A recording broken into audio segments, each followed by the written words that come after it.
In the United States, Republican Party candidate Donald Trump becomes the new president of the North American country. Donald Trump has won the U.S. presidential election, defeating in the electoral votes count his Democratic contender Kamala Harris, crossing the 270 mark after securing Wisconsin. Trump's victory over Vice President Kamala Harris makes him the first former president to return to power in non-consecutive terms since Grover Cleveland regained the White House in the 1892 elections. He was the first convicted criminal to win the highest elected office in the United States. Republicans also took control of the Senate, flipping seats in Ohio and West Virginia. This election is considered one of the most significant in recent U.S. history, with results that could shape both the future of the nation and global geopolitics over the next 4 years. Meanwhile, Republicans won control of the U.S. Senate on Tuesday with victories in West Virginia and Ohio, guaranteeing that the party will control at least one chamber of Congress next year. In this sense, neither party appeared to have a clear advantage in the battle for the House of Representatives, which Republicans now control by a narrow margin. But Tuesday's results guarantee that Republicans could help Trump appoint conservative judges and other government staff. Let's now continue going deeper into the analysis post-election day. For that, we are joined by James Early, member of the Board of Trustees of the Institute for Policy Studies, Washington, D.C. Welcome, James, to From the South. Good morning. Pleased to be here with you this difficult morning. James, how can we understand Donald Trump's victory, meaning that the fact that not only he won in the electoral votes, but for the first time also in popular votes? I think the most significant thing is that 2/3 of the American people in their multicultural, gender, ethnic expressions support the policies and the attitude of Donald Trump towards democracy. So it is on the social base of voters that I think we should pay close attention. Donald Trump is an unpredictable, racist, fascist, misogynist, accused of rape, expelled 2 times in the federal system for charges against him. But the American people, 2/3 of the voters, have spoken. That is where the real challenge is. Do you anticipate Trump's victory will reshape U.S. foreign policies, particularly in relation to China and Russia? That is an interesting question. It would appear that with regard to Russia, that he may be more aligned in trying to bring to some kind of end the Russian invasion of Ukraine, in which Ukraine will make the compromise that they probably should have made earlier, that they are not going to be able to continue this war. With regard to China, I think it remains to be seen, but Trump as a personality likes strong leaders, and the Chinese leader is a very strong leader of his country. So we will have to wait to see how that gets negotiated. I think the more pressing question in our continent is what will be the Trump's administration's orientation towards Cuba. The Biden-Harris administration intensified the Trump economic warfare against Cuba. What will be the Trump administration's relationship towards the Venezuelan government with Nicolas Maduro is an outstanding question, and of course Nicaragua. What will be the Trump administration's relationship with Lula da Silva's administration in Brazil? These are outstanding questions because immigration is one of the key issues that the American public on both sides of the aisle, Democrats and Republicans, have been concerned about.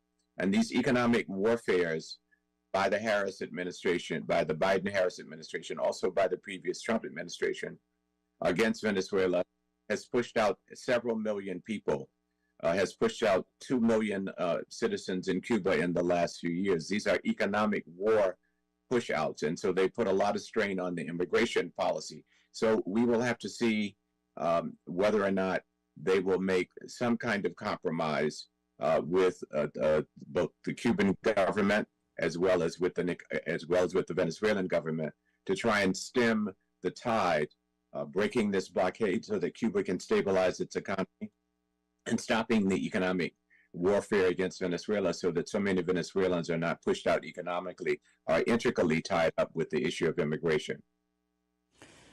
Well, I was going to ask about Venezuela and Cuba, but since you already touched that topic, let's change the question and ask about its traditional allies, especially in Europe and Asia, given Trump's America First approach. He has spoken a lot about defunding NATO in a way and calling other people to put more. How do you expect that to go on?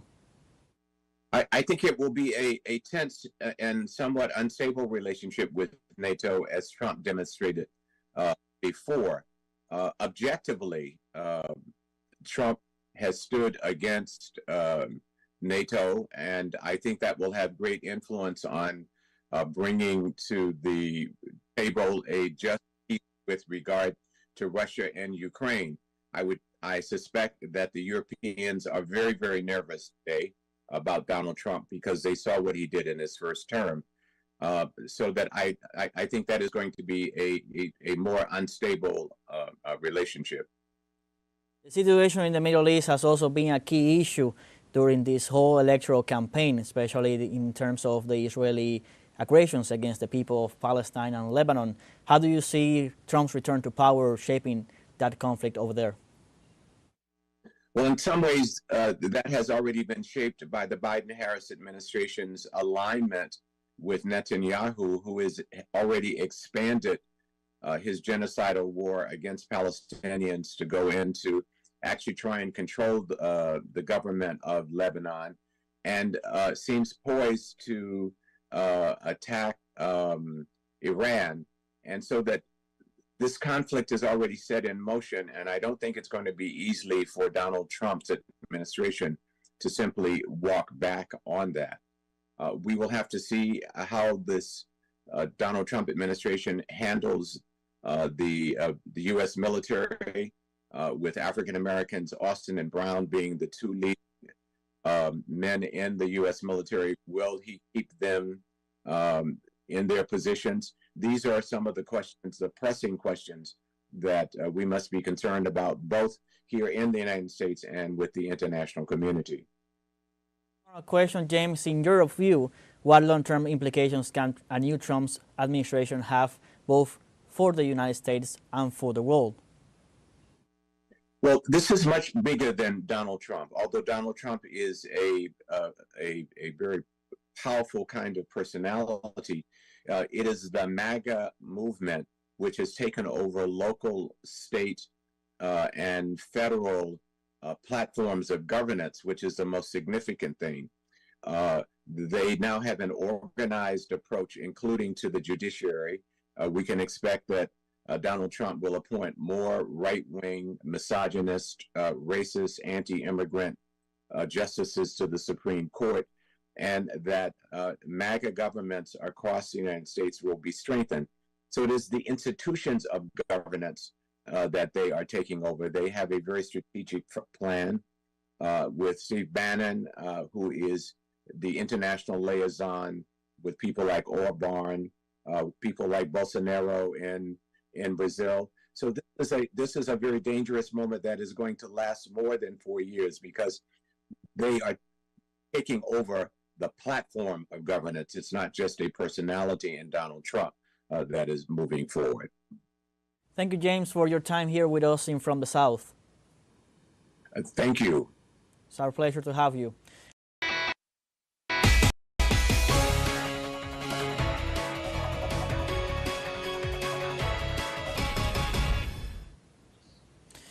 Welcome back. Let's continue on topic on the aftermath of the U.S. elections. We go now live with our special envoy, Jorge Gestoso, for the latest updates on everything that is happening following Trump's victory in yesterday's election.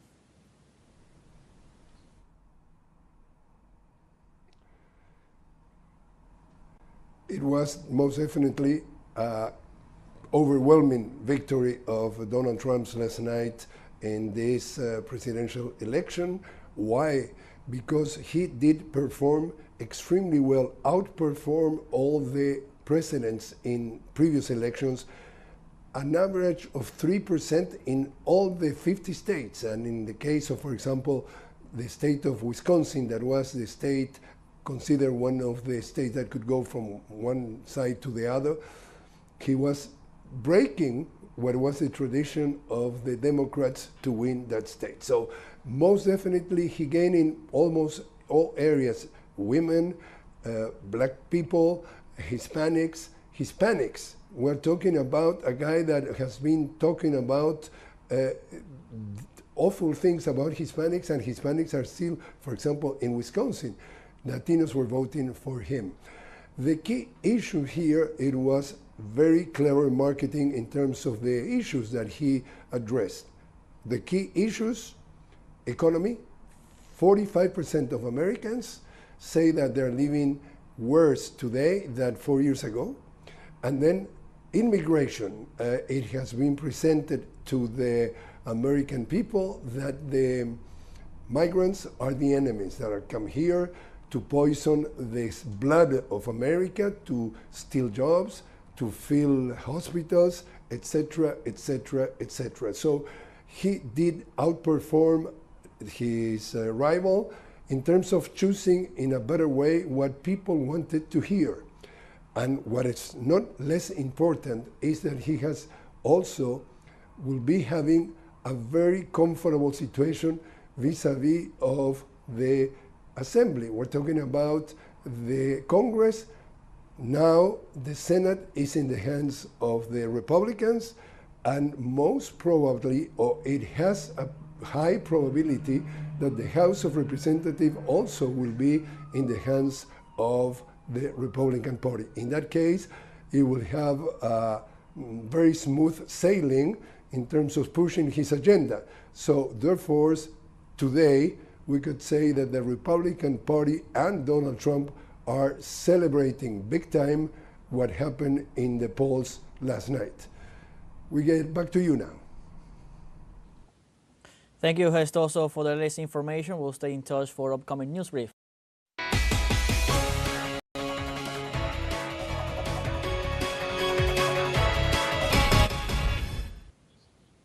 Welcome back. We continue with the analysis following Donald Trump's electoral victory on Tuesday.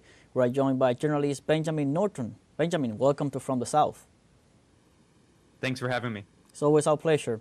So we saw yesterday Donald Trump win not only in electoral votes, but also in popular votes for the first time, winning also among Hispanic, Afro-American, and women voters. How can we explain this? Well, a few things. First of all, the situation in the economy has been very difficult. If there's really one factor that led to Trump's victory, it's the economy. High rates of inflation, extremely high costs of housing and food. And if you look at polls, many people said that their number one issue was the economy. So we've seen, especially after the pandemic, there were very high rates of inflation, and this has really hurt a lot of working people. There's also a lot of growing inequality. Now, it's quite ironic because Donald Trump is a billionaire and he has pledged to cut taxes on the rich, and he was funded by many billionaires. So I don't think Trump will actually have solutions to these problems.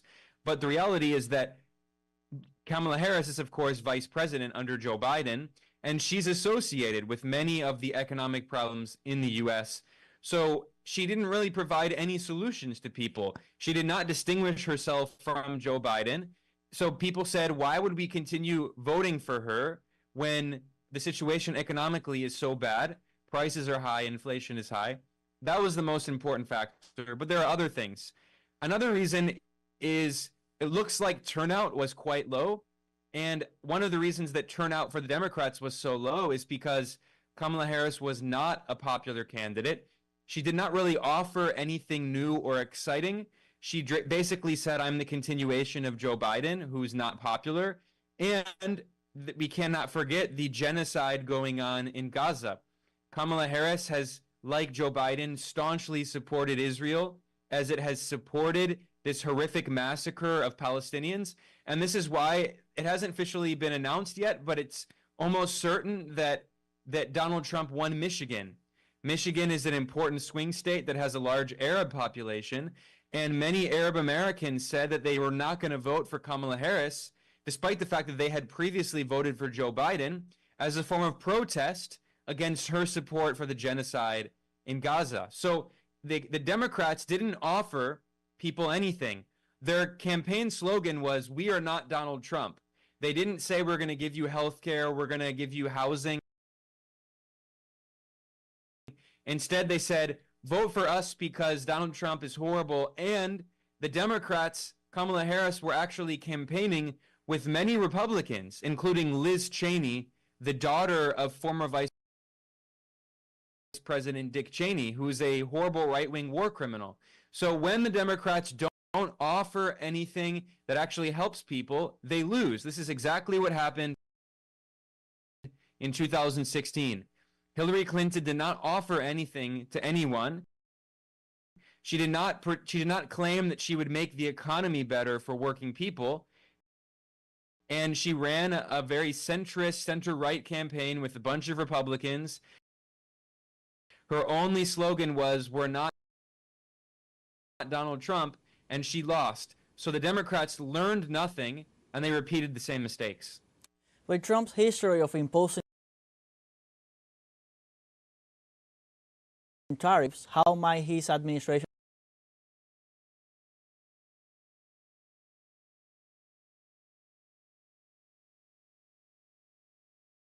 and trade policies affect global markets and economies, particularly in relation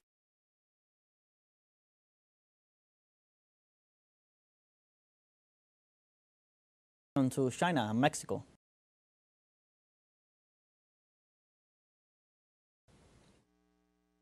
It's going to be very hectic, and I think it's going to cause a lot of economic problems. So Donald Trump, let's not forget, began the trade war on China in his first term from 2017 to 2021. And honestly, the Biden administration continued many of the policies of economic war against China. However, the Biden administration's tariffs against China were specific. They were targeted tariffs against Chinese electric vehicles, China's solar panels, China's batteries. So they were specific targeted tariffs. Trump has pledged that he's going to put blanket tariffs of 60% on all Chinese exports. This is going to cause a lot of problems, considering that about 10% of China's exports go to the United States. Now, China could redirect those exports to another country like Mexico or like Vietnam. And then what happens is that in Mexico or Vietnam, they could add some kind of value to the production process and then export it to the US and say that the good was made in Mexico or made in Vietnam. So that's a potential way around these tariffs on Chinese goods. However, what that also means is that the cost of those products is going to increase, which is likely going to lead to more inflation in the US. So I think we're entering a period where there's going to be more inflation. Now, in terms of Mexico, it could actually ironically help Mexico. It depends what the Trump administration does. If they do not put further tariffs on Chinese goods made in Mexico by a Chinese company and then exported to the US, that could help Mexico. However, if Trump puts tariffs on Chinese goods that are made in Mexico and exported to the US, it's going to cause damage to both China and to Mexico, and it will cause damage to the US because it will lead to higher prices for consumers in the US. So this policy that Trump has proposed, I think could really backfire and do damage to the US, but it's part of this strategy of economic war against China, which the US sees as its main adversary. One of the promises Trump has made was that he could end the conflict between Russia and Ukraine. I think he once said he could do so in less than 24 hours. What can we expect going forward in this regard? Well, Trump likes to brag and he exaggerates, and sometimes he says things like he'll do it in 24 hours. I don't think it's going to happen in 24 hours. However, Trump has expressed interest in this. This means that maybe the U.S. will be willing to negotiate. However, if the U.S. continues to send weapons to Ukraine, which is what Trump did in his first term, he sent weapons to Ukraine, then obviously that's not going to end the war. If he's serious about ending the war, Russia has made many proposals for peace. This goes back to March of 2022, when Russia joined peace talks in Turkey, and also in Belarus. So Russia has expressed interest, But Russia has a few demands that are non-negotiable. First of all, Ukraine must be neutral. It cannot join NATO. Ukraine must be demilitarized, and there must be some kind of agreement reached that will not allow Ukraine in the future to be remilitarized and to join NATO. So that if they sign an agreement and then there's a change of government and then the Democrats come in, they just completely change the plan. This is what happened with the Iran nuclear deal. Iran signed a nuclear deal with the Obama administration, and then Trump came in and he tore up the deal. So Russia wants to make sure that there's some kind of agreement. It won't change if a Democrat comes in a few years and tears it up. It's very difficult to negotiate with the US. So I think Russia is willing to do so. Maybe Trump will, but Trump often says a lot of things and doesn't actually accomplish them. So we'll see what actually happens. And also, of course, inside NATO, the US is the leader of NATO, but there are other countries in NATO in Europe, and many of them do not want peace with Russia. So I think inside NATO, there will be some conflicts between Trump and some of the European countries. We'll see what happens. It's going to be, I think, pretty difficult. But if there is some kind of end to the conflict, some people expect that it could look like the end to the Korean War. So the Korean War was waged between 1950 and 1953. However, the war ended, but there was never a peace deal signed. There was never a formal treaty. So if the war in Ukraine ends, perhaps it'll be like the Korean option where the war ends, but there's not a formal treaty that ends the conflict. Another topic that has been on top of the agenda of the different discussions, aside from immigration, conflicts in the Middle East and in Ukraine, has been climate. What impacts do you expect Trump's policies to have on international climate agreements and global efforts to combat climate change, taking into consideration his first term? This is going to be one of the biggest impacts of the second Trump administration. In terms of foreign policy, Trump and Biden honestly have not been that different. Biden continued staunch support for Israel and its genocide in Gaza. Biden continued putting sanctions on Cuba and Venezuela. Biden continued this very aggressive policy against China. However, one area where there's going to be a very big difference is on the climate. Now, Biden actually offered many new contracts for oil and gas companies in the US. So even though he says that he wants to fight climate change, Biden has been pretty hypocritical. However, Trump is much, much worse. Trump does not accept that climate change is happening. Trump wants to massively expand oil production in the US, which is going to be very bad for the climate. Trump doesn't care about renewable energy technology.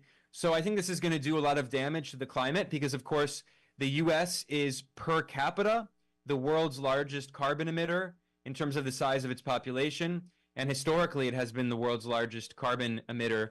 So that means that the US is likely going to do a lot of damage to the climate.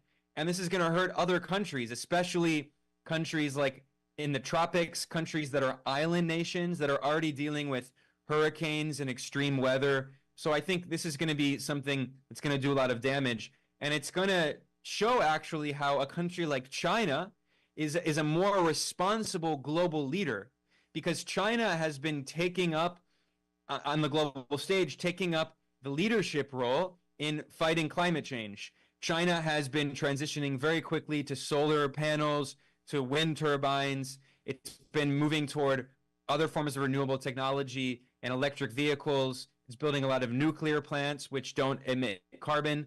So China is actually going to be seen on the global stage as a country that takes climate change very seriously and is fighting climate change and promoting sustainable development. And the US is going to be seen as a pariah that is violating all of these policies like the Paris Agreement. And let's not forget that Donald Trump withdrew from the Paris Agreement. So that's an example of how the US is going to be seen as a very irresponsible country. Thank you, Benjamin, for your time and your inputs here from the South. My pleasure. Thanks for having me. Oh, it's always our pleasure.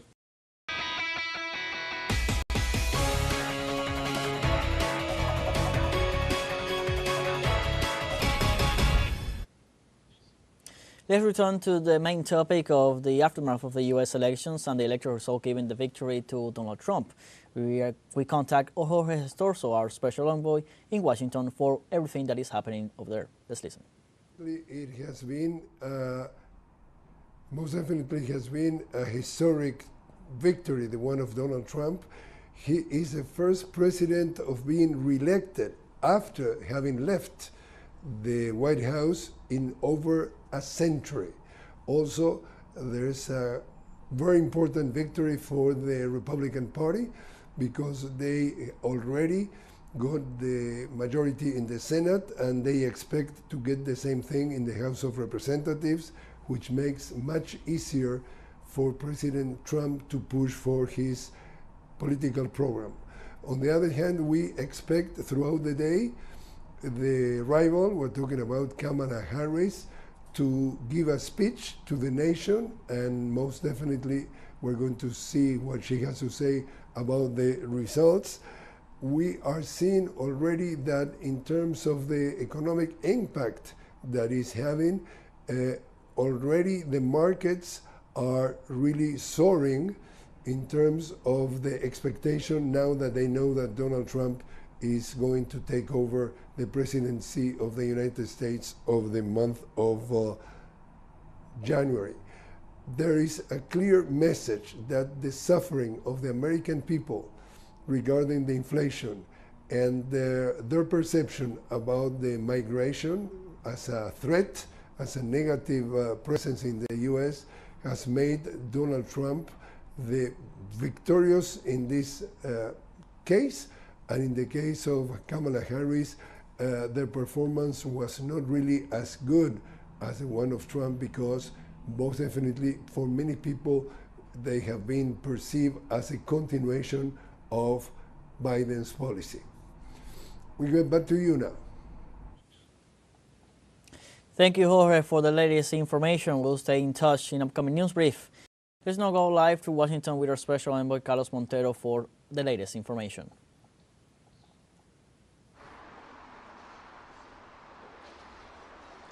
Hi, good morning from Washington. What a night we had here in the capital.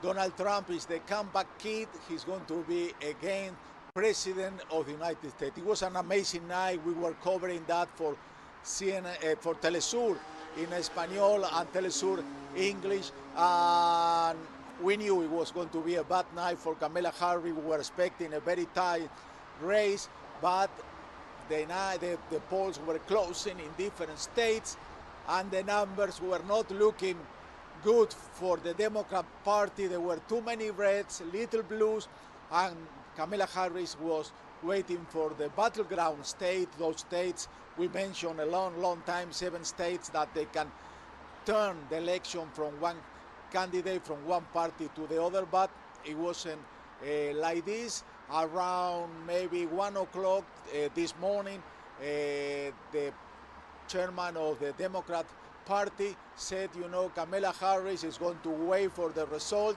She's not going to talk tonight. We knew that the situation was very bad for the Democrat. At around 2 o'clock, most of the TV stations project that Pennsylvania, one of the battleground states, was going to be for Trump.